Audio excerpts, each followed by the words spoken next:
Hey guys, Kev here, and I want to do my first impressions on the Custom Knife Factory Satori 2.0, the CKF Satori 2.0. So, this is a sweet knife, and I want to get into the backstory a little bit on why I got one, how I got one, and my kind of unboxing thoughts. I do have a Coca-Cola here today, guys. So switching it up a little bit. Needed a little energy boost, so I went with that.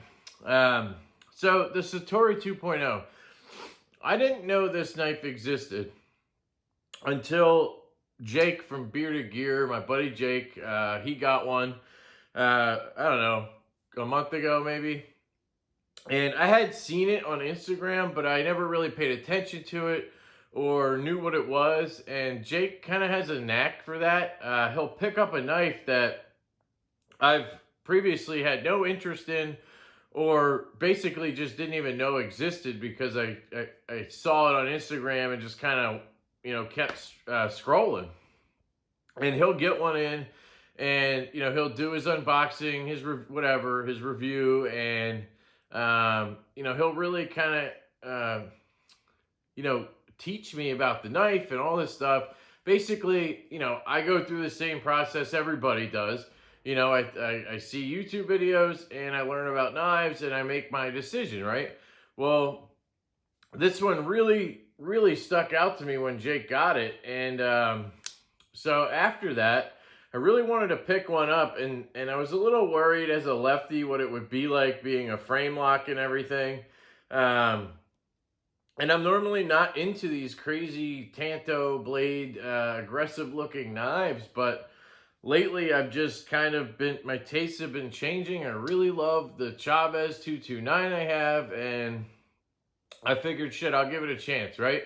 So I looked on Knife Swap, I'm looking on blade forums. These are really hard to find, and when you do find them, they're very expensive. These were like $640 new, I think, and they usually sell on the secondary for around $500, $550. And I found a guy on blade forums. This is a great guy. Ever since that purchase, I've been talking to him. I've bought another knife from him that I'll unbox a little later today. I don't know when that video will go up, but you'll see that. And he had a good price on it. It was $480 for this. And I think I mentioned in my unboxing, he let me kind of spread the payment out. Now, when I say that, I don't mean like I put it on layaway and paid him over 3 months. Like, I spread it over like 3 days. I just sent him a third every day for 3 days. It just, for me, it helps spread it out. Helps me kind of make sure my wife doesn't tackle me. Not that we don't have the money, just that she cares when I spend a bulk amount like that. It's just a shock to her. She doesn't understand why anybody would spend $480 on this thing. So I just kind of like to spread it out that way, and then I can sell some things in between, get some cash in to pay out. So if I can do that, I normally will. Anyway, the guy was awesome enough to let me do that, and I went ahead and got it. He sent it out to me, and when I unboxed it, I kind of was a little iffy on it, if you recall. I thought it was a little bit odd ergonomically for a lefty. Like, this grip feels fantastic, but deploying the knife in a middle finger flick is kind of tough left-handed. I've learned I can actually thumb flick this knife, and the flipper tab was a little strange because my fingernail would kind of hit, and I just kind of had to learn how to use this knife. And pretty much from that day on, I really got used to this, and I absolutely love this knife now. And it's funny, if you watch my unboxings, that kind of happens a lot. I'm a very picky person. I'm really nitpicky, and I want things to be perfect. Like, I built them up in my head, and when I get them, sometimes I'm disappointed. And I know it shows in my videos, so I do apologize for that, but it's just my honest, it's just what comes out. And I think that I'd rather do that than not post an unboxing, and have it just show up in the first impression. So I just want to say that with follow up, watch my first impressions, watch my full review at the end. Don't just watch my unboxing and make your decision off of that. Not that anybody should make decisions off of what I say, but if you do, just please let me follow through my process of reviewing the knife. And then at the end, I'll give you my recommendation. Um, so as of right now, I absolutely adore this knife. It's just a gorgeous piece. This Tanto blade is just absolutely nasty. It's got a recurve in there, which I don't care about because I barely use my knives and I probably won't sharpen this. So, at least not for a long time. So, I'm not worried about that. Plus, I have a sharp maker, which I think works well with recurves. But it's a great blade here. It has this cool compound grind. It is a good cutter. I have tested it out. It slices paper like a demon. It has a great point here and this awesome little additional Tanto point down here. Here's a good look at the blade here. It's just really cool. You have the CKF logo on this side, and you have Peter Rosenti's logo on this side. This is an integral knife. Peter Rosenti is known for integrals. The one thing that still to this day is not my favorite about this knife is gotta be the opening and closing sounds. I know that's weird, but I really like when a knife sounds mechanical or it just has a good click to it. And I think this being integral and everything, it just kind of takes away from that. I'm gonna shut up and let you listen.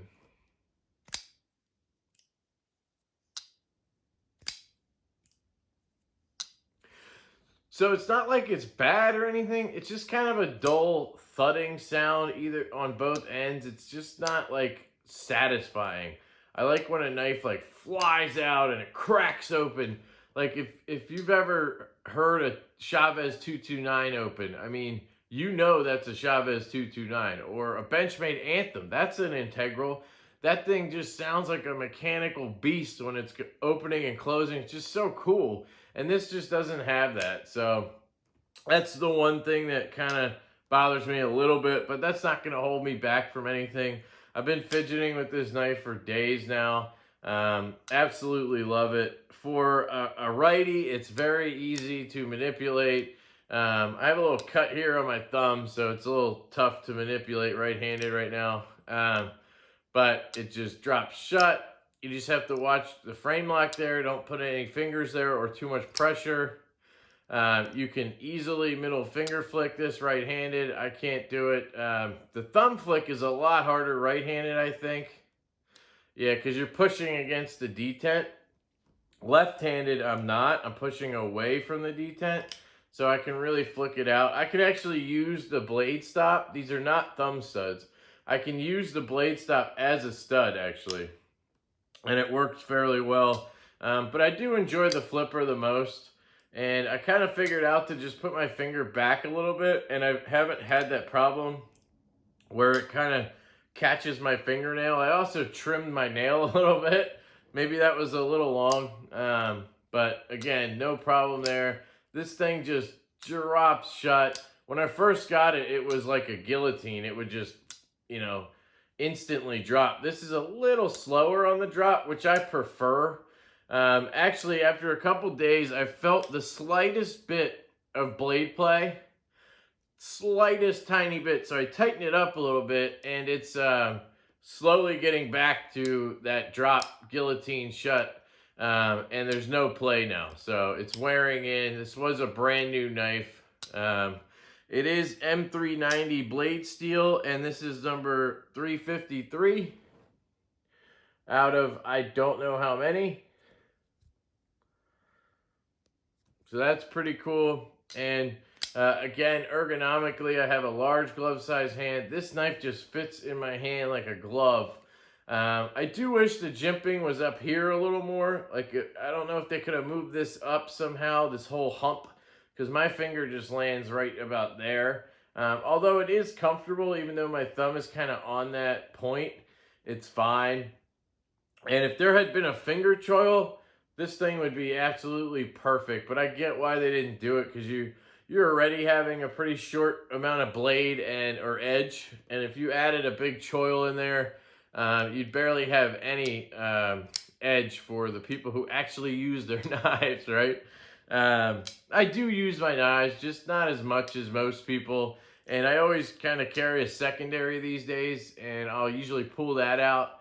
If I need to open a package or something, I'm less likely to pull out this, $600 knife than I am to take out an $80 knife or something like that. So yeah, those are just some brief thoughts on the Satori 2.0. Sorry for going off on tangents there, but I absolutely love this knife. Oh, I didn't mention the clip. It's not deep carry, but it's deep enough, and it actually carries very well. I've carried this in my front left pocket and my back left pocket, and they both are very comfortable. It rode in there all day, no problem, never came loose or shifted around or anything. So it's a sweet knife. I'm really loving it. I can't wait to carry it more and get a little better sense of it. It is still fun left-handed. You just have to watch out where you put your fingers when you go to do the middle finger flick. The thumb flick is great, and the flipper tab's awesome. Disengagement's cool because you just push it to the side, flipper tab hits your nail, and you get out of the way. I do wish that on knives this expensive, and I said this about the Koenig Arius that I had in that Jake, sent me to check out.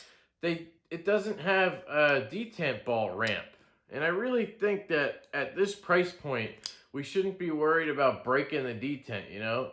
I just think that's a little bit silly at this price point. It's a little bit of machining that you can do to really make it a lot smoother on the close. So that is the CKF, or as Kyle from DTOM Knives and Gear would say, the CFK Satori 2.0. Thanks, guys. I hope you have a fantastic day. I will catch you later.